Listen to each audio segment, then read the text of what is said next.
¿Entiendes lo que lees? Esta fue la pregunta que Felipe le hizo a un oficial etíope que iba en su carruaje leyendo el libro del profeta Isaías. La respuesta del oficial fue sorprendente. ¿Y cómo podré, si alguno no me enseñare? Esta conversación, que encontramos en el libro de los Hechos, capítulo 8, nos revela algo muy importante. Este hombre, aunque leía las Escrituras, no tenía el contexto cultural y espiritual para comprenderlas por sí mismo. Probablemente no era judío, o al menos no había sido criado en sus tradiciones. Para el pueblo de Israel, leer y entender la palabra de Dios era parte de la vida diaria. Era algo natural, una ordenanza directa. En Deuteronomio se les dice: y estas palabras que yo te mando hoy, estarán sobre tu corazón, y las repetirás a tus hijos, y hablarás de ellas estando en tu casa, y andando por el camino, y al acostarte, y cuando te levantes. Imagínate, la Biblia no era un libro para especialistas o sacerdotes, era el centro de la vida familiar. Se leía en casa, se discutía, se vivía. De hecho, para los judíos, el concepto de leer sin entender era extraño. Se asumía que si leías, entendías, y si entendías, obedecías. La palabra de Dios no se presentaba como un enigma indescifrable. Moisés mismo lo confirmó diciendo: porque este mandamiento que yo te ordeno hoy no es demasiado difícil para ti, ni está lejos, porque muy cerca de ti está la palabra, en tu boca y en tu corazón, para que la cumplas. La palabra estaba al alcance de todos. Ahora, si avanzamos al nuevo pacto, las promesas son aún más increíbles. Dios, a través del profeta Jeremías, nos dice algo que debería hacer eco en nuestros corazones: pondré mis leyes en la mente de ellos, y sobre su corazón las escribiré. Y ninguno enseñará a su prójimo, ni ninguno a su hermano, diciendo: conoce al Señor, porque todos me conocerán, desde el menor hasta el mayor de ellos. ¿Escuchaste bien?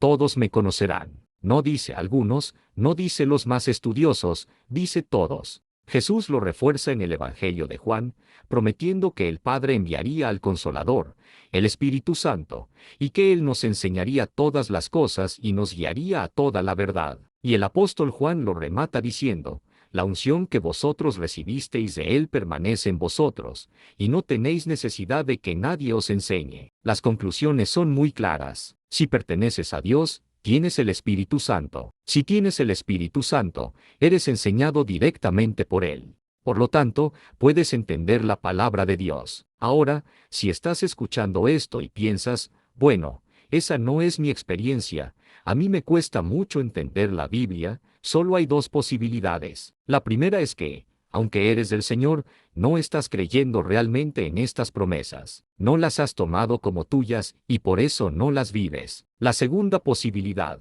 y esto es algo que debemos considerar con honestidad, es que quizás te estás engañando sobre tu relación con Dios. Tal vez no has nacido de nuevo y, por lo tanto, no has recibido el Espíritu Santo que abre el entendimiento. Quiero aclarar algo: no estoy diciendo que sea malo recibir enseñanza de otros. Escuchar un buen sermón o leer un buen libro cristiano puede ser de gran bendición, siempre y cuando esté sólidamente basado en la Biblia. Lo que las Escrituras afirman es que no es una necesidad indispensable. Un verdadero hijo de Dios no depende de un intermediario humano para escuchar la voz de su Padre. Dios mismo se encargará de enseñarle. He tenido el privilegio de ver de cerca la transformación en personas que tuvieron una conversión genuina a Cristo. Antes de ese momento, muchos pasaron tiempo buscando a Dios, leyendo la Biblia con dificultad, a veces hasta quedándose dormidos. Pero después de su conversión, fue como si se les abrieran los ojos. De repente,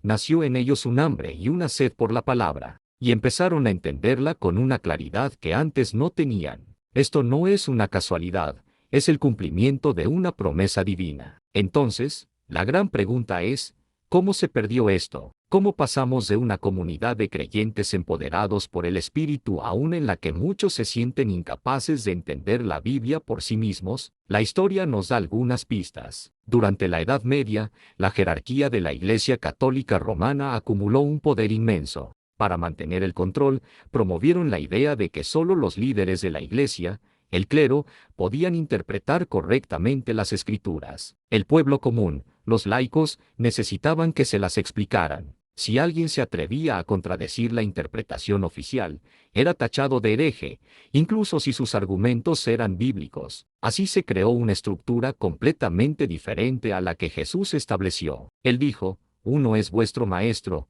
el Cristo, y todos vosotros sois hermanos. Una fraternidad de iguales. Pero esta nueva estructura dividió a la Iglesia en dos clases, los clérigos, que mandaban, y los laicos, que obedecían. Este cambio no solo afectó a la Iglesia, sino a la cultura entera. En países con fuerte influencia católica romana, se arraigó la idea de que uno no puede entender lo que lee por sí mismo. Se necesita a un profesor, a un experto, a una autoridad que te diga qué significa. Los sistemas educativos en muchas de estas culturas se enfocaron en la memorización, en repetir la respuesta correcta, en lugar de fomentar el pensamiento crítico, la investigación, el debate y la creatividad. Los estudiantes aprendieron a no cuestionar a la autoridad, que en el aula era el profesor, el clérigo del saber. Y el resultado, en comparaciones internacionales de comprensión lectora, muchos de estos países, especialmente las antiguas colonias españolas, se encuentran a la saga. La cultura de la dependencia intelectual se hizo norma.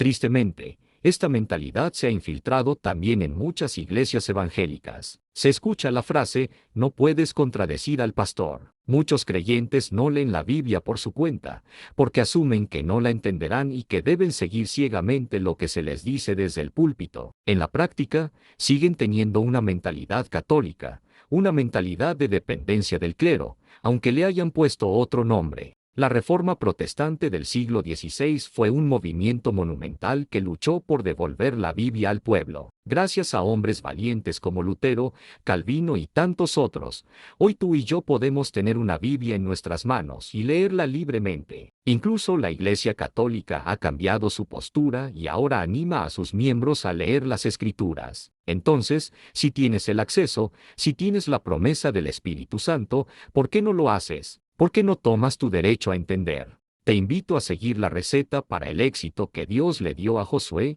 Nunca se apartará de tu boca este libro de la ley, sino que de día y de noche meditarás en él, para que guardes y hagas conforme a todo lo que en él está escrito, porque entonces harás prosperar tu camino, y todo te saldrá bien. Abre tu Biblia, pídele a Dios que te dé entendimiento a través de su Espíritu. Cree en sus promesas. Tómalas en serio. Dios anhela enseñarte cosas maravillosas que quizás nunca escuches en una prédica. Para un cristiano, la autoridad final no es lo que dice un pastor o una denominación, es lo que dice Dios en su palabra. No permitas que nadie te robe el privilegio de comunicarte directamente con tu Padre Celestial. Vuelve a ser un miembro pleno del pueblo de Dios, un pueblo donde leer es entender, y entender es vivir. Gracias por acompañarme en esta reflexión. Si te ha sido de ayuda, dale like a este video y compártelo con alguien que necesite escucharlo. Y no olvides suscribirte para más contenido como este. Que Dios te bendiga.